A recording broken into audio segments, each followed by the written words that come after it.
On est toujours en direct du Parc des Princes pour le salon Your Future. La nuit est en train de tomber sur Paris. Mais nous, on continue à vous faire partager, vivre ce que vous pouvez vivre en venant jusqu'à demain ici au Parc des Princes. On vous permet de découvrir des formations, des métiers et même des vocations. Et si vous aviez envie de vous engager, de rejoindre les plus de 77 000 citoyens qui ont choisi de s'engager pour défendre et pour la défense et la protection des Français, et ben vous êtes au bon endroit parce que pour en parler, je suis avec le colonel François-Xavier Poibaud, secrétaire général adjoint de la Garde nationale. Bonsoir mon colonel. Bonsoir. Très heureux de vous accueillir. Également. Alors la Garde nationale, est-ce que vous pouvez nous en dire quelques mots? Parce qu'on le connaît ce mot, mais on ne sait pas nécessairement à quoi il fait référence. Merci beaucoup de votre invitation et je vais préciser ce qu'est la Garde nationale. Alors, la Garde nationale, ce sont 77 000 femmes et hommes qui sont engagés, en plus de leur activité civile, pour la protection de la population et la sécurité du territoire national. C'est une création, malheureusement, après les attentats de 2015 qui ont endeuillé notre pays. Et en 2016, donc, on a vu cette création de réservistes. Ces réservistes sont dans deux ministères, le ministère des Armées et le ministère de l'Intérieur. Il y a 10 formes de réserve aujourd'hui. La réserve de l'armée de terre, la réserve de la marine, la réserve de l'armée de l'air et d'autres directions. Et pour le ministère de l'Intérieur, la réserve de la gendarmerie et de la police nationale. Donc ces réservistes, là on va parler dans cette interview de l'engagement pour la protection des Français. Comment concrètement un jeune là, qui nous regarde ou qui est ici au salon Your Future peut s'engager pour la défense et la sécurité de la France concrètement?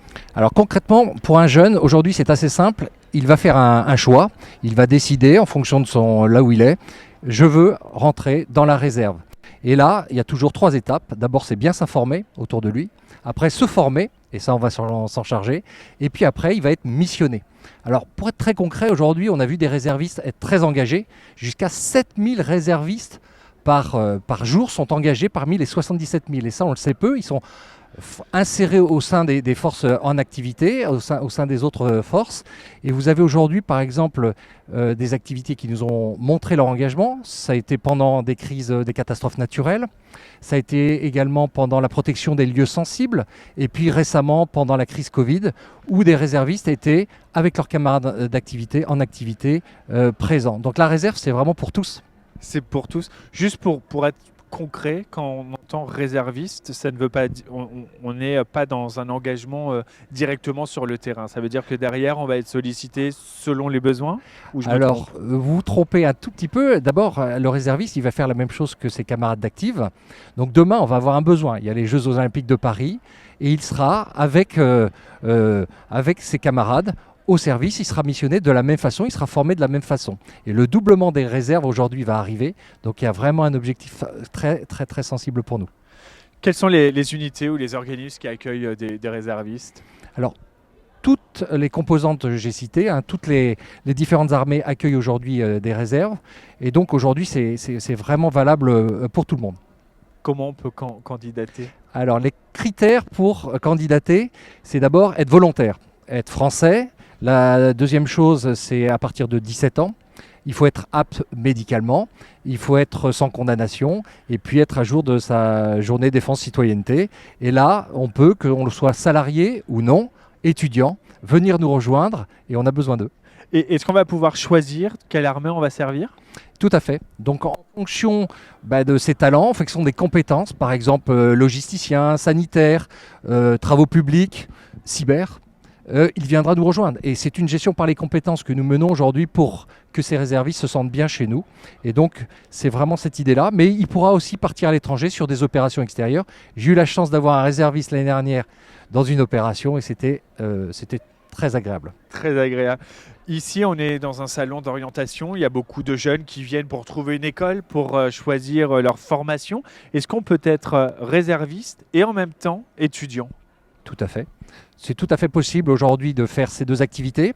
Les employeurs ou le temps qui est donné est plus ou moins une facilité. Donc cette facilité permettra de recevoir une solde supplémentaire en fonction de ce que l'employeur donnera comme jour. Donc jusqu'à 20-30 jours d'activité par an sont possibles pour ces réservistes.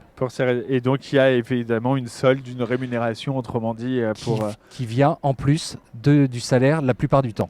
En plus, effectivement, vous disiez que le déploiement à l'étranger était possible. Ça veut dire aussi peut-être sur des zones de conflit?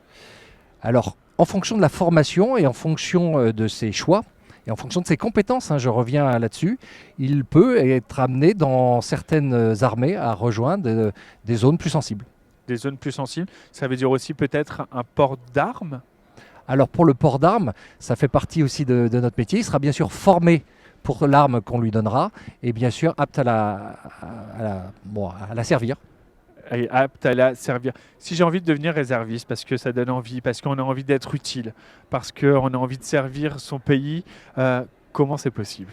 Alors le plus simple, c'est ce que je disais au salon, c'est de rejoindre d'abord le site, hein, c'est garde-du-6 national.gouv.fr. Ce site va ramener après sur les informations.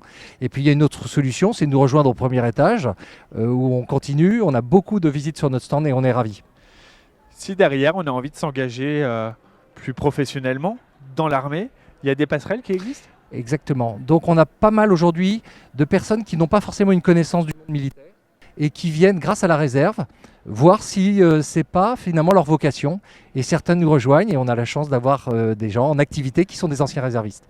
Merci infiniment, mon colonel François-Xavier Poibeau, secrétaire général adjoint de la Garde nationale. On le rappelle, vous êtes ici au Salon Your Future jusque demain. Sinon, il y a le site internet et on peut rejoindre les 77 000 réservistes qui se sont engagés pour notre protection, pour notre défense. Et on les remercie parce que c'est aussi un acte citoyen que de le faire. Tout à fait. Merci beaucoup. Merci à vous. On se retrouve dans quelques instants pour la dernière interview de la journée ici depuis le plateau télé du Salon Your Future. On est toujours au Parc des Princes. À tout de suite.